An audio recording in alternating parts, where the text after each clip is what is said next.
Okay, thank you for joining everyone. Chuck Morse here at the Morse Force, Monday through Friday, 12 noon Eastern Standard Time.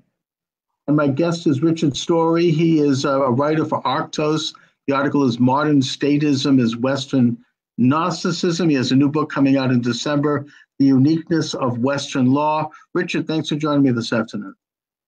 Thanks for having me on. Richard, I came to your attention because of my interview with E. Michael Jones. We were talking, who is a scholar that I have an enormous amount of respect for, by the way. And I've read many of his books, particularly Degenerate Moderns is my favorite.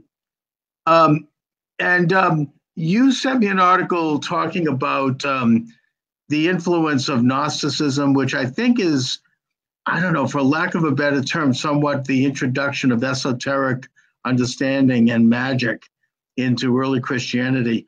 So I want to start there and talk about the influence of that and its connection possibly to Judaism.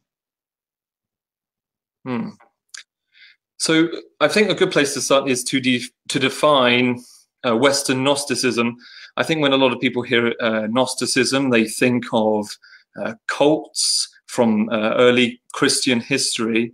I think it's important to understand that this was a Jewish movement before it was a Christian movement. And I think this kind of thinking, it's very different to what I would call the traditional Jewish or the traditional Christian understanding of the world and metaphysics, etc.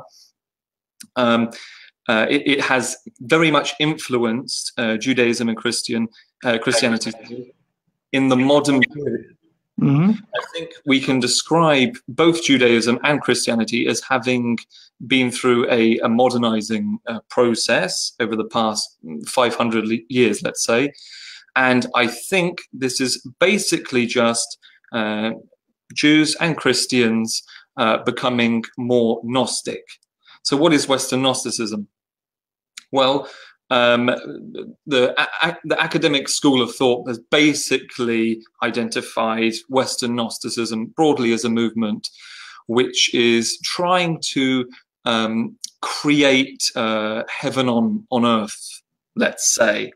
It's basically deterministic, so it would deny that we have free will, and therefore that we have to reciprocate that with each other, and there's a natural order which emerges when we do that.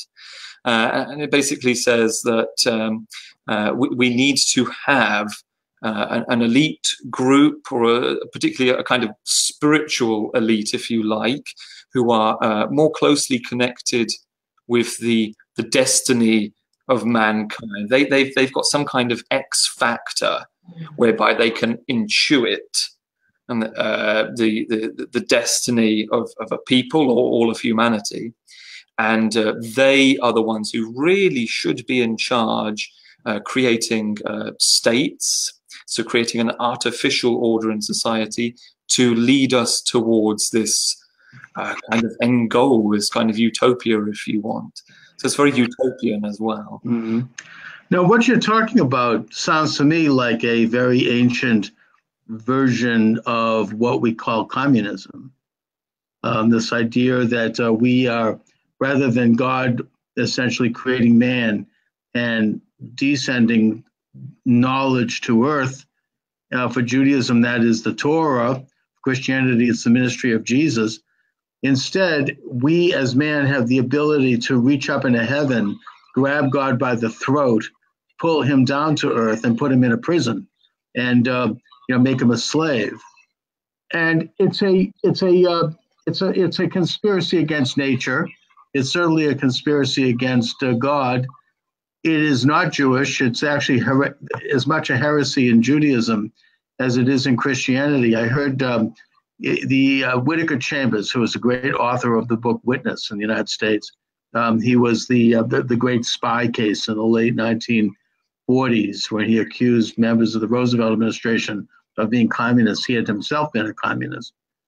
He describes it as the second oldest religion that metaphorically began at the Garden of Eden, when Eve went to the tree of knowledge and was tempted by the serpent, who based on most metaphorical understanding, is represented is Satan, and was said you can have knowledge of everything. You can have knowledge of good and evil if you partake of the forbidden fruit. In other words, you can overthrow God and become as God.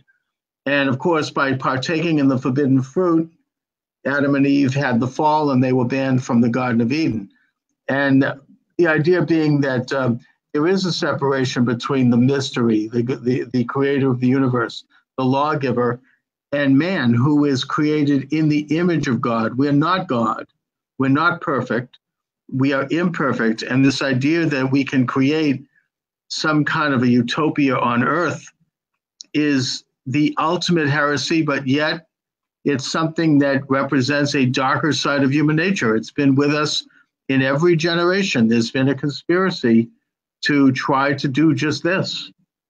And, again, I see it because I'm getting a lot of people saying, well, this is a Judaizing influence. And with due respect to him, this is one of the bases of E. Michael Jones's book on Judaism. And I will respectfully reject that, because it is as much a conspiracy against Judaism as it is against Christianity, because it's a conspiracy against nature. Yeah, well, I'm inclined to agree with you, as you know. I think in the ancient world, as well as in the Renaissance and the Enlightenment period, it's very clear that this is a movement that's working in parallel within Judaism and within, before it was pagan Rome, of course, but within early Christianity and particularly in Italy in the Renaissance period and all across Europe in the Enlightenment period. Ancient Gnosticism was basically the idea that there is the one, and we might refer to that as God, a type of God, a sort of deterministic God. And people were either drawn by that one towards itself, or they were not. They were left to sort of give in to their base nature and become more animalistic, and evil was essentially distance from the one. And the spiritual elite, of course, they were very just naturally capable of being drawn towards the one. So in the Renaissance period, we see this emerging again. People become very interested in those sorts of writings, and Jews as well, and that's clear. And that was rejected by Jews of the time, just as certain heretical ideas were rejected within Christianity at that time. And I think it's within certain secret societies, particularly later, which of course welcomed both Jews and Christians, that these ideas began to take hold again, and they were not so totally alien in the society, because of course this kind of Gnosticism, where people are either just drawn to the one or just stray away from the one, it has this very deterministic quality, as did Calvinism. So, of course, during the Protestant Reformation, Calvinism was spreading across Europe, and it had a very deterministic view of the world. You were either elected by God, in which case you would grow closer to God, or you were reprobate, and you would just distance yourself from God, and free will just was not part of the equation. And of course, we see Jews at the time rejecting the idea as well. And so they were just naturally inclined towards these secret societies, which had some political clout and political movement. And they tried to see how they could create some kind of order in this world. And as you said, Chuck, it then started to become more about either us becoming God on earth in a kind of sort of fatalistic way, or in the case of the Calvinists, for a few hundred years they had a good go. It was about creating nation states and strong monarchs who would just be, they're obviously part of the elect because they were part of the national church, and so they would guide people, whether they are elect and they're going to move towards God, or whether they're reprobate and they won't. They will create some kind of order so that the world will be safe for the Calvinists, basically. And the Jews had to carve their own way, carve their own citizenship, and get their own rights out of that system as well. But Judaism was changing. A lot of Jews were heavily involved in those secret societies we were discussing before, things like Freemasonry, etc. But then, well, go on. There's a lot to unpack here. This is great stuff. There's this sort of messianic thread that runs through all of these movements, in that there's either a man who comes and creates a perfect universe, or the people themselves believe that they're messianic. And one of the criticisms of Judaism is that we have a very different conception of Messiah than Christianity. Whereas in Christianity, it's a spiritual thing. It's you, through the belief in Jesus as the Messiah, you can find salvation, you can have communication with God, and that there's an earthly church, that being the Catholic Church, that is there to regulate that Messiah, how it is seen. And that's why, in a sense, Catholicism, I think, is one of the great moral forces, and it's certainly a more conservative force than other churches. Some Protestant churches have tried to emulate it, but as you say, they introduced the idea pretty much under Martin Luther that the king or the state would become almost an organic messianic entity that was here to change human nature. And of course, the ultimate result of that was Nazism and hyper nationalism, where the state becomes the all-knowing controller of all things, moral and even in reality itself. But the Jewish concept of the Messiah is somewhat of a hybrid. It's different than the Christian concept, in that the Jewish Messiah is going to be we believe is going to be a man, probably. It doesn't necessarily have to be a Jew either, by the way, because Cyrus the Great was called a Messiah, and he was the king of the Persians. And he's going, but he's going to do certain specific things, and that is lead the people back from the exile into the promised land, which is that tiny swath of territory between the Jordan River and the Mediterranean Sea, where sovereignty will be established, the temple will be rebuilt, and then you have ushered in a messianic age. It's not by force. It's not to conquer the world. It's different than the Islamic concept of the Mahdi, where you have a world conqueror who subdues the entire planet and who Jesus is supposed to be joining. And then you have the day of judgment after everyone who disagrees is killed. It's a modest approach. It's a spiritual approach. And the thing that anti-Semites miss about this is that the Jewish Messiah is not a conqueror of the world. He may be a conqueror, if necessary, of that tiny piece of land that is actually exactly where the state of Israel is today. So that's already been done. But it's a spiritual movement. The Jewish people have to be spiritually and ethically and morally prepared, as does mankind, for this to occur. We can't make it happen. It's not something that can be done by force. I mean, the reason why you have these ultra right-wing movements in Israel, the Neturei Karta, why they reject the Zionist movement, isn't because they're anti-Zionist, they're pro-Zionist. It's because they don't believe that the present political Zionist movement is spiritual enough, is holy enough, is moral and ethical enough to affect the coming of the Messiah. And I don't happen to agree with that, but I understand it.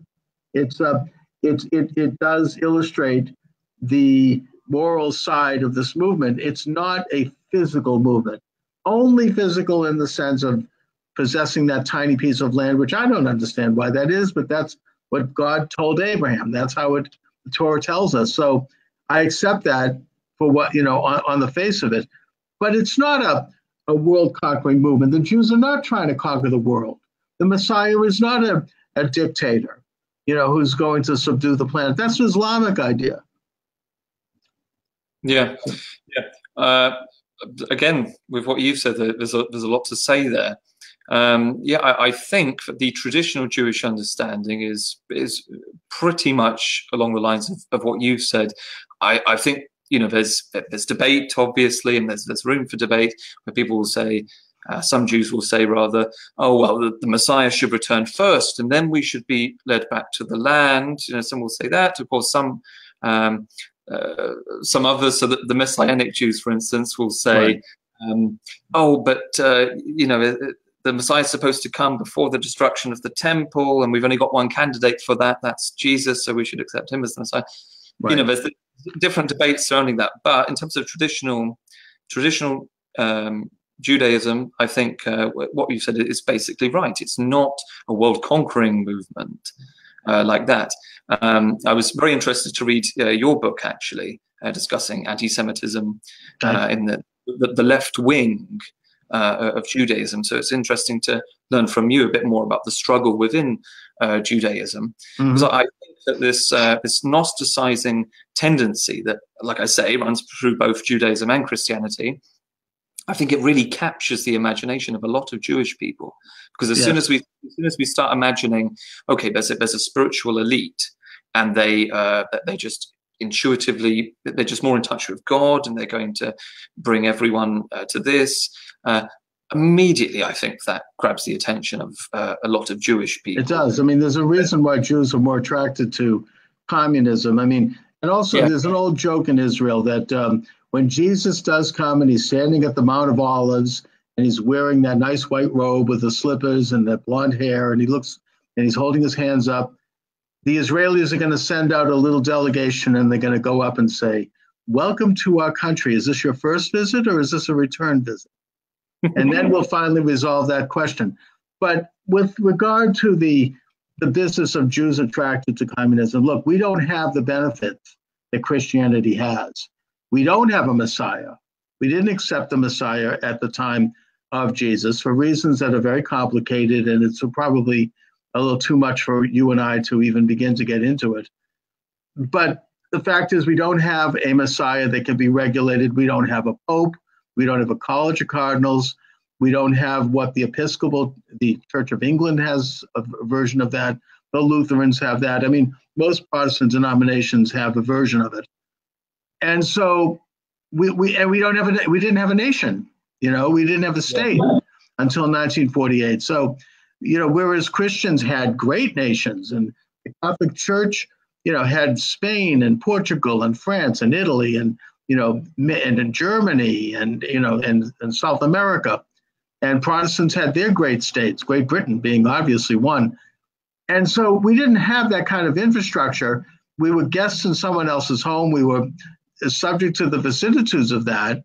And I think the result is that there is an attraction to this idea of a Messiah on earth who's going to physically, you know, conquer the world. And you know, unfortunately, and it's a heresy in Judaism, and I get into that in my book, you mentioned, why not? And the real corrupting figure in that was a false Messiah in the 17th century named Shabtai Zvi. I get very much into that. It damaged Judaism in a way that is very profound, that Judaism has never recovered from it. The damage that he did to Judaism is much more severe than most people can even imagine, including most Jews. But I want to get into, again, going to go back to the Gnostics, because that's what the topic of your article is. And I've seen anti-Jewish writers, particularly Catholic writers, talk about the Kabbalah and the Zohar as being a factor that would corrupt and influence Catholicism and Christianity, and that it's been referred to as Jewish magic. You know, this idea of like, you know, it goes to the rabbi of Prague, Yehuda Loew, who, according to legend, created a golem by putting magic numbers and letters into a pile of earth, and then breathing it into the earth, and now suddenly it turned into Superman. Kind of a precursor to Frankenstein, actually.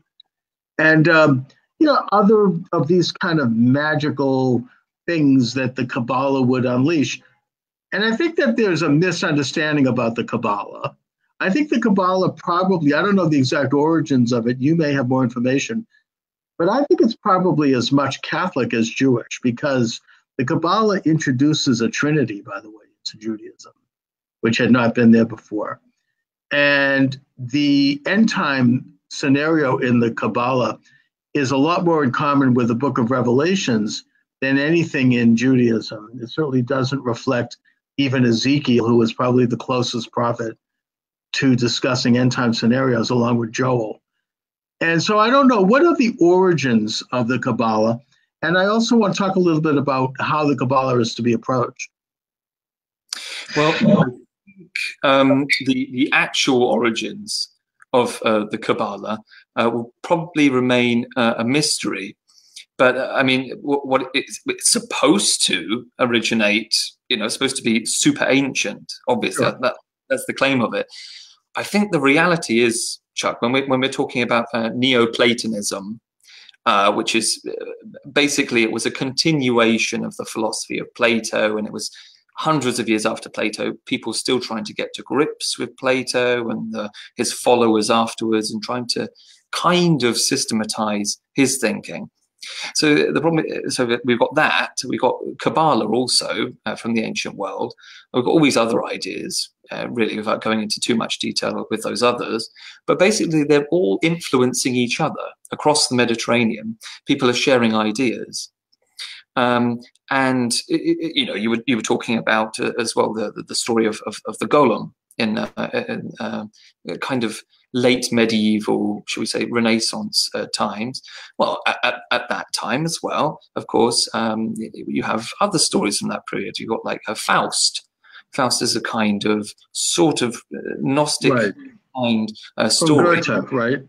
Yeah, exactly. And then the popularity of this kind of thinking, this more modern thinking, it just increases right until we get to, say, 17th century. I'd say it was, and again, that's when you said that there was a kind of false prophet, yes. We might say, in Judaism, which totally swept people away. Well, we had all kinds of crazy movements as well, very similar in some ways, if we're thinking about this in terms of the Gnostic mindset going on in the European mindset at large as well. That's right.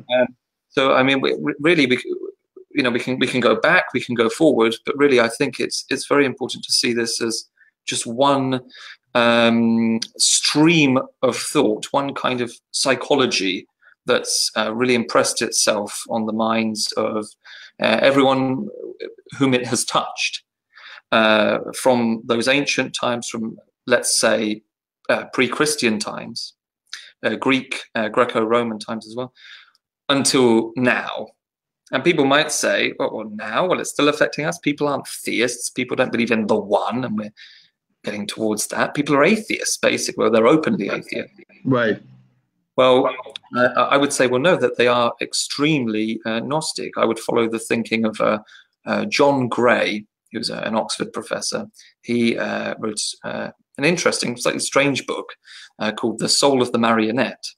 And he argues that the thinking today is basically deterministic. So we don't actually have, sorry for that, we don't actually have a free will. Instead, we're just sort of bouncing around in society, hoping that the elites will sort of lead us to utopia through science, so through the scientific method. No logic, nothing like that, no a priori thinking, just through this empirical process. Eventually, and we trust in this, we have faith in this process, most people do, most modernist people do, we will arrive at some kind of utopia, and we will have somehow mastered nature, certainly our own nature, but also the nature around us. And I want to link that as well with what you said about how Gnosticism brought to Judaism this kind of libido dominandi, they call it. Yes. Will to power, if you like, to use the will to power, as opposed to the individual, sovereign individual under God, which is the Judeo-Christian understanding. It comes from the book of Genesis, that man and women, it does say women also, are created in the image of God. We're not God. We're not perfect. We're not all-knowing. In fact, we have a very limited ability at a very limited time and a limited piece of sovereignty. But, because only God is sovereign, but we have the will to either do good or do evil, to sin or to succeed. In Judaism, there's a whole concept of doing mitzvahs, which is trying to follow the commands of God, which nobody can do completely. But we have a free will to either do those or not. It's there's no, we determine. I mean, the entire Torah from the moment of Abraham right up to Ezra deals with when the children of Israel do good, then blessings come upon them, and when they fall back into a lower spirituality, then curses fall upon them. But they're the ones who determine this. I mean, and they know how to be good because it's outlined in the Torah. In most cases, they don't choose that. But, in many cases, we as individuals don't choose it either. And there's consequences to that, I mean, in life. But we do determine our own destiny to a pretty large extent and, within the context of limitations of where we live. So I don't understand where this determinism came about, but, it does wrap itself in the garments of science. The Calvinism, I suppose, was all about that. I just want to also just get back for a second to the Kabbalah, because the Kabbalah in Judaism, it's not Torah, it's not Talmud, it's not official canon, but it is a useful tool to people who know what they're doing. You don't have Madonna come out and start talking about Kabbalah. You have to, there are conditions. You have to be at least 40 years old, for one thing. You have to be a person of spiritual success and material success. You have to be employed with a family. There are all these conditions for somebody who's qualified to study Kabbalah. Very similar to the conditions that were put in place for membership in the Sanhedrin, which codified the Talmud in the first centuries of the Common Era. And once you get to those conditions, then you look at Kabbalah in a way that enhances belief in God, not in it has to have a moral and ethical content to it. And if you take away that moral and ethical content and you just go to the wonders of it, and it's an incredible, powerful thing, then you end up opening the door to Satan. Then you end up with mischief. So, to take a look at certain Jewish thinkers who were corrupted, not to mention Christian thinkers like Johannes Reuchlin and John Dee, who Michael Jones writes about very well, and their influence on Christian states, they're not qualified to study Kabbalah. They're just going for the magic, They're going for like the feel-good stuff without the moral and ethical content. And the result is that it opens a portal for Satan. It's very dangerous. It is a very dangerous doctrine. I can totally understand why you'd say that. I mean, I would draw an analogy, and I would say it would be much the same as, say, a Christian who wanted to then go and read about, the philosophy of Plato or Aristotle or something like that. If they don't have as much understanding, and then they're not prepared enough to systematize this properly, it can have disastrous effects. And I know this quite well because I'm particularly interested in philosophy and theology and how law particularly changed in the medieval period. And I know that bizarre theology brought about basically by a few scholastics who started reading a bit too much into Aristotle, or bringing in too much, shall I say, from Aristotle and Plato, the Neoplatonic writers as well. It had pretty disastrous consequences, lasting consequences on law, particularly Western law, and it did lead to the rise of statism, and it basically opened the door, quite literally, to all of this Gnostic thinking. in the Christian world, and you know, Christendom has gone. It's been gone for about 500 years now, and not totally, you know, not totally, and neither is Judaism totally. But they've co-opted. I mean, it's been compromised. It's been co-opted to a certain extent. I'm not as pessimistic about that. I think you and I are here talking about it. Oh, yeah, that's a fair point. Yeah, that's fair. But I know what you mean. I mean, and I agree, Judaism certainly also has been seriously compromised by this Gnostic movement. So I want to talk a little bit more about that and some of its modern origins. We talked about the fact that it occurs in every generation. I think it's what the Bible talks about when they complain about when God warns about idol worship. It's idol worship. It's a false god. It's a graven image that is created instead of God, and that is manipulated by the imperfect hand of people, of man, of these elites who claim to have the knowledge of the Garden of Eden. I mean, they're the ones who tell the rest of us that they think they're Moses coming down from Mount Sinai every day and going to rule over the rest of us. And in modern times, it's manifested itself. You know, we talked about Shabtai V.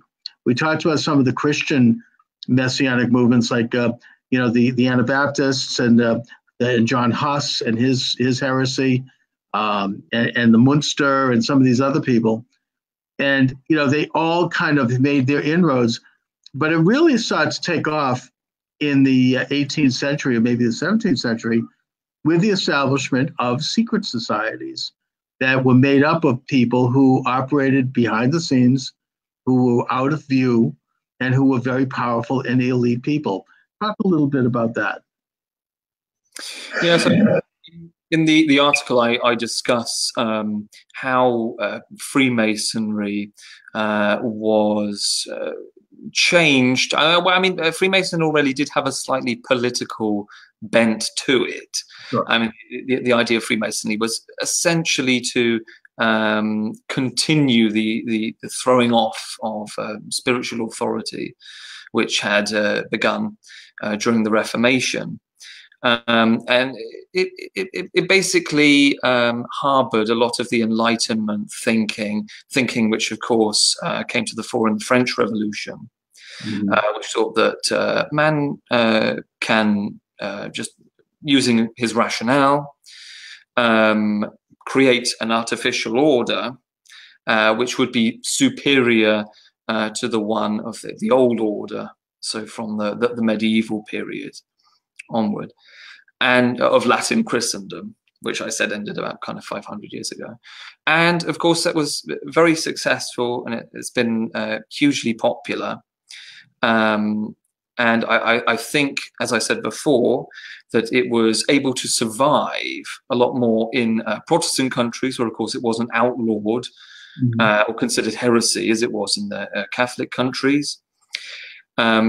However, just setting it aside, you know, talking about the Illuminati, how that arose and how it collapsed, how it was shut down because it was too political in Bavaria.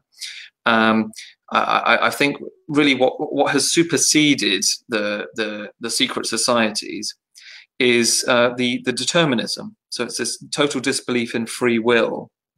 I think in the elites, it's very present because, I mean, it's almost a cliche that you'll have certain kings and others who feel that they're just guided by destiny. It's their destiny for this and that to happen, which of course is it was almost a fatalistic thing to think. Certainly it's deterministic. Certainly it's not taking into account one's free will. Right. You're just flowing down the stream.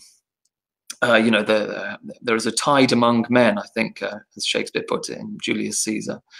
And so, but in the common man, of course, in the Protestant countries, they were all deterministic, as I said, because they were Calvinists. And so they emphatically denied free will. And that was hugely popular. It was just taken as part and parcel with denying the authority of the Pope and other things like that. And the Calvinists were also very much involved in any sort of conflict going on in Europe, because, of course, they were fighting for religious freedom, which was, you know, a long old struggle for them. just for an example, I don't think a Baptist could attend university in England, let's see, 120 years ago, maybe. It was even still illegal for them to attend. So that was a long old struggle. So they would always be ready to fight in revolutionary wars to acquire more rights and that kind of thing. And of course, the elites were very happy for them to do it because, of course, they wanted to establish nation states. It didn't matter if the king was going to be in charge for a couple of 100 years. That could all change fairly quickly because they had the money. The bourgeois, the bureaucrats, they were the new kingmakers, really. And they were the ones who required a nation state. Then they needed to have a national church, national currency, a standing army, all of these things. So to optimize control, to really establish this artificial order. And of course, I mean, the Jews played their part as well in all of that. But again, it would be very easy, and it is very easy, for certain Europeans, ethnic Europeans, shall I say, to say, oh, well, it was all the Jews doing this, because look, I can point at this Jew in history, and there'd be so many names, there'd be a lot that you could point at. There would be a lot you could point at. And that's, of course, that's fair. On the other hand, I'm looking at, pretty much like the majority of what was Christendom, doing basically the same stuff, all the stuff that they would accuse the Jews of doing. It goes back to the Garden of Eden. It's this idea of man. I mean, Whittaker Chambers said it best. I really admire it. It's a choice between man and God. Either we choose God, which gives us our own limited sovereign rights, we answer to God, or we choose rule by man. That's going to transform human nature on earth and create a new utopia. And it seems like the utopia is always some variation of an international ant colony, where things like, where we give up that which makes us unequal and different, and we all become equal and the same. And that these movements are based on it. The modern movement, I think, did start with the Illuminati. And I know when you mention the Illuminati in this country, people want to put on the tin hat and they think you're some nut conspiracy person. But the fact is that the Illuminati is settled history in Europe. And it was written about by major European leaders, including Winston Churchill. It's not even a matter of dispute. Whether or not it continues, I have no idea. It's a secret. Who knows? That's not even the important thing. The important thing is that they did lay out a certain number of principles that were revealed because they were confiscated by the Duke of Bavaria when he arrested one of their couriers in 1780s, and that they had begun to infiltrate Masonic lodges, and that those ideas were ultimately the end of all clericalism and the end of all kings and the creation of a one world government, a new world order, which is the word they used.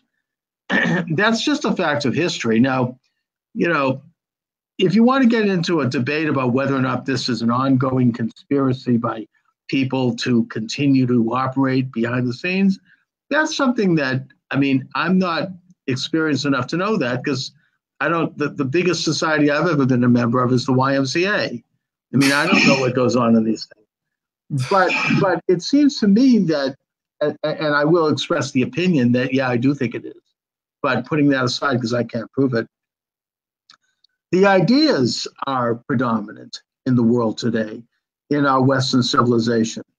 This glorification of absolute equality, of a move toward a one world order, of ending borders, of ending national sovereignty, which is the greatest system of checks and balances the world's ever developed, and of this hyper-nationalist, socialistic form of government, where the government takes over as many aspects of the life of the individual as possible. You mentioned, a standing army, national police, national education, national welfare, national health, all these things which are coming about as a result of a very small elite who want to control the means of production, to use the classic term that is the definition of socialism. And yet they tell the rest of us who are interested in our own sovereign rights and a limited government to protect those rights, that we're the nationalists, you know? Yeah. I mean, they want to open the borders to unlimited immigration, and yet, you know, as a way to further a world agenda. And we are told that somehow, by standing up for our democratic rights, we're the ones who are involved in this conspiracy. So, you know, I think that the ideas and the ideals of the Illuminati, whether or not they're walking around today, they have been embraced by the establishment. What say you, Rick? Yeah. So, I mean, as I tried to explain in my article, I just used academic sources, and I was just trying to explain how groups like the Freemasons, how they were influenced by the Bavarian Illuminati and the Rosicrucians, just trying to explain how this was a vehicle for popularizing Enlightenment principles, French revolutionary principles, which, as you explained, were anti-clerical, anti-monarchical, very modernist, basically. Oh, yeah. And the first communist revolution. Yes. And that has won out. The reason I wanted to talk to you so much, Chuck, is because when I look at those movements, they were comprised of both Jews and Christians, and they had their reasons. And that reason was they had this Gnostic mindset, basically. And so when I see, for instance, alt-righters who would just dismiss out of hand things said by someone like Paul Gottfried, for instance, just because he is Jewish, I just think that is so remarkably myopic. And on the other hand, there are prominent Jews who would say, well, for instance, what could I say, reactionary thinking amongst Europeans. Well, that's just dangerous, because you know, we can look back and we can see, you know, for the past 500 years. Things have been very difficult for Jews, and Jews have had to, because when nation states were established, Jews had to show that they were in fact not a separate nation, and so they had to establish themselves as citizens, and then they had to establish power groups within those nation states. So it's been very difficult for them.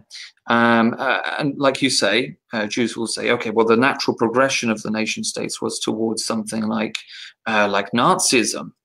Yeah, so Jews have always, Jews have for the past few centuries very much been a part of liberalizing movements, because it's how they can stay safe as a minority within a nation state and not just be considered a separate nation, and therefore to have lesser rights, for instance.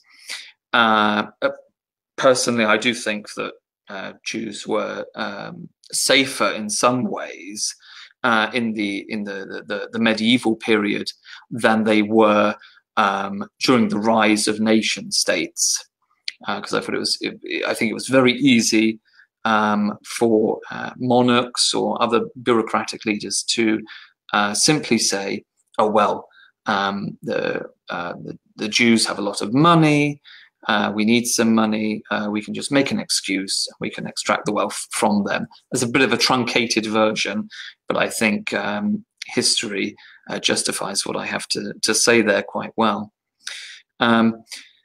Yeah, so the reason I wanted to talk to you so much is because I think it's very unfair, some of the things that Jews will say about Europeans and in European history. And I also think that a lot of Europeans, particularly people who are associated with the alt-right today in the West, they have a lot of negative things to say about Jews, and they can be extremely critical of them.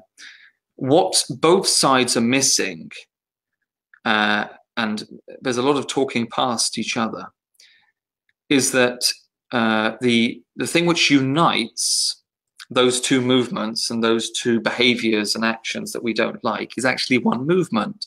And it's this Gnosticizing movement. It's the Gnostic mindset. And actually, the traditional Jewish thinking and the traditional Christian thinking considers that to be heresy and does not go along with it. Yes, the Jews have a more difficult time because they do not have, for instance, as you've said, an authoritative pope and a college of cardinals and various things like that, which means that it's impossible. It's impossible to say that we don't have free will and that we need to establish a state and an artificial order in the world. You can't do that because it's basically heresy. So Jews have a harder problem with that, and they have a tougher time fighting the left within their movement than do Christians. That said, this is all very good criticism of the left within Christianity and the left within Judaism and this general Gnostic mindset, which is bent on globalism, as you've said. But we're in the situation that we're in. We're in the world that we're in. We, I think, as traditionalists and very, very conservative Christians and Jews, we're in a minority. But the thing I think would help each other a tremendous amount would be if we were to sort of join forces, as it were, respect each other, understand what's going on within our people groups and intellectual movements and religions, and so just understand what is the actual enemy, what is the actual problem at hand, and deal with it accordingly. So I was hoping to speak with you today to sort of reach out to you, fascinating conversation. Sort of unite hands, as it were. Yeah, you and bet. to say that no, we needn't be afraid of each other. We needn't be attacking each other. We can respect each other and try to move forward and try to have the correct message identified at the correct target and hopefully make a change, because the way the world is going, the way the West is headed right now is catastrophic. So I think we need to do that. It is. It's a very dangerous time. I can see that your screen is blank. No, it says that I'm still live. Let me check my internet connection. My internet connection is still fine. So I'm guessing it's just me at the moment. Fine. You're fine. I'm not sure exactly how long you wanted the show to go on for. Well, we're reaching toward the end. No, you're fine. I just want to... for about 50 minutes. Yeah, we probably should wrap it up. I was planning on spending an hour. And yeah, so I guess I can just hang on and blather away as I wait for you to hopefully come back, rejoin the conversation. I'll check my emails in the meantime. All right. Rick, thank you very much for joining me. We're having a couple of There's no emails from you. That's okay. So I'm just gonna talk. All right. So yeah. My article was called Modern Statism as Western Gnosticism. It was in 2 parts, and it's published at the Arktos Journal. The general idea of it is, as I've explained, that there have been distinct currents running through the history of Western civilization, distinct psychologies which give rise to particular religious persuasions. So I think the Gnosticism within Judaism has given rise to, for instance, the kind of dominating elitism that we see amongst leftists among the Jews, as Chuck has pointed out.